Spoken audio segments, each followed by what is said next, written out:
بسم اللہ والحمد للہ والصلاة والسلام علی رسول اللہ اما بعد۔ سنت کے حوالے سے ہمیں سب سے پہلے یہ بات سمجھنی چاہیے کہ سنت کیا ہے۔ سنت طریقے کا نام ہے، اور سنت سے مراد ہے رسول اللہ صلی اللہ علیہ وسلم کا طریقہ۔ اگر آپ سنت کو سمجھنا چاہتے ہیں اس سے پہلے آپ کو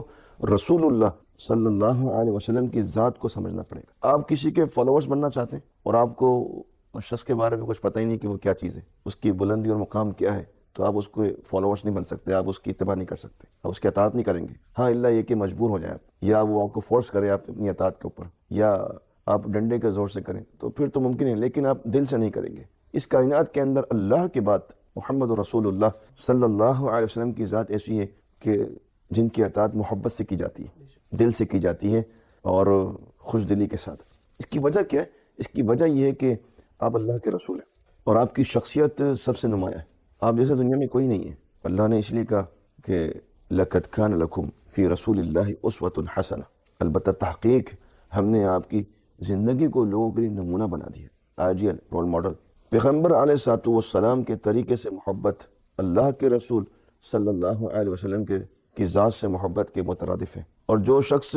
رسول اللہ صلی اللہ علیہ وسلم سے محبت کرتا ہے، یقیناً جب وہ آپ کی ذات سے محبت کرتا ہے تو وہ آپ کے قول سے، آپ کے کردار سے محبت کرے گا، اور قول اور کردار یہ سنت کا نام ہے، اور سنت سے محبت کا مطلب یہ ہے کہ سنت پر عمل کرنا۔ اس دنیا کے اندر اگر آپ بہترین فالوورز، بہترین متبع سنت دیکھنا چاہتے ہیں تو وہ صحابہ کرام کے علاوہ آپ کو کوئی نہیں ملے گا۔ جس طرح انہوں نے اللہ کے رسول صلی اللہ علیہ وسلم کی اطاعت کی، اتباع کی، تو اس طرح شاید ہی کوئی کر سکے یا کر رہا ہو۔ اس کی وجہ کیا تھی؟ اس کی وجہ تھی کہ انہوں نے وہ جس کی اطاعت کر رہے تھے، انہوں نے اس ہستی کو، اس مبارک ہستی کو اپنی آنکھوں سے دیکھا، ان کے قول کو، ان کے فعل کو انہوں نے بغور اس کا مطالعہ کیا اور اس میں تضاد نہیں پایا۔ تو رسول اللہ صلی اللہ علیہ وسلم کا جو طریقہ ہے وہ پوری دنیا کے لیے، یا پوری دنیا کے انسانوں کے لیے، اللہ کے رسول صلی اللہ علیہ وسلم فرماتے ہیں من رغب عن سنتی فلیس منی، جس نے میرے طریقے سے منہ موڑا وہ مجھ سے نہیں ہے۔ اللہ کے رسول صلی اللہ علیہ وسلم کی ذات کے ہوتے ہوئے یا آپ کی سنت کے ہوتے ہوئے آپ کسی کی اتباع نہیں کر سکتے، کسی کی اتباع نہیں کر سکتے۔ جس طرح عمر رضی اللہ تعالی عنہ، وہ ایک بار تورات لے کر آگئے اور انہوں نے پڑھنا شروع کیا تو اللہ کے رسول صلی اللہ علیہ وسلم آپ کا چہرہ متغیر ہو گیا، جبکہ وہ اللہ کی کتاب تھی، لیکن غصہ اس لیے آیا کہ اللہ کے رسول کے ہوتے ہوئے، قرآن مجید کے ہوتے ہوئے تورات، اس کے فالوورز، وہ شریعت منسوخ ہو چکی ہے۔ جب وہ شریعت منسوخ ہو چکی ہے، اگر وہ شریعت منسوخ نہیں ہوتی تو اللہ کے نبی کو غصہ نہیں آتا۔ جب وہ شریعت اللہ نے منسوخ کر دی ہے اور اللہ تعالیٰ نے اس تورات پر عمل منسوخ کر دیا ہے، تو پھر صرف اس کی آپ تلاوت اس لیے کر سکتے ہیں کہ آپ نالج حاصل کریں، آپ اس میں دیکھیں کہ اللہ کے احکامات کیا تھے، آپ کسی یہودی کو قائل کرنے کے لیے اس کا حوالہ دے سکتے ہیں، اس لیے تو آپ پڑھ سکتے ہیں، اس لیے آپ اس کی ریڈنگ کر سکتے ہیں، وگرنہ آپ اس پر عمل کرنے کے لیے نہیں، منع۔ تو اللہ کے رسول صلی اللہ علیہ وسلم نے اس وقت عمر رضی اللہ تعالیٰ عنہ سے کہا تھا کہ اے عمر، اگر آج موسیٰ علیہ السلام زندہ ہوتے تو وہ بھی میری ہی اتباع کرتے، وہ بھی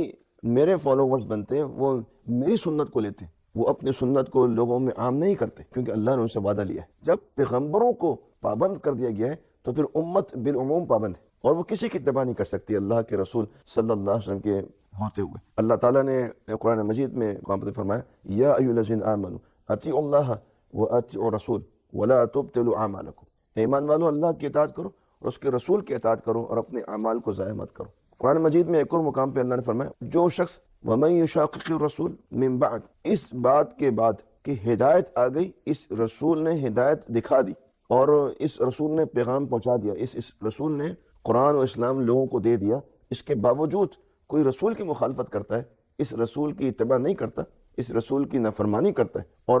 مومنین کے راستے کو چھوڑ دیتا ہے، اللہ کہتا ہے نولیہ ما تولی، پھر ہم بھی اس کو چھوڑ دیں گے، یہ جہاں جانا چاہے گا چلا جائے، لیکن ونصلیہ جہنم، مرنے کے بعد اس کا ٹھکانہ جہنم ہے۔ وجہ کیا بنی؟ وجہ یہ بنی کہ اس نے اللہ کے رسول صلی اللہ علیہ وسلم کو چھوڑ دیا جو قابل اتباع تھے، جو قابل اطاعت تھے، جن کی اتباع اطاعت ہدایت پر مبنی اطاعت ہے، ہدایت پر مبنی اتباع، اور یہ جنت میں جانے والی، اس نے وہ چیز چھوڑ دی۔ تو اللہ کے رسول صلی اللہ علیہ وسلم کی نافرمانی پر آپ علیہ السلام نے فرمایا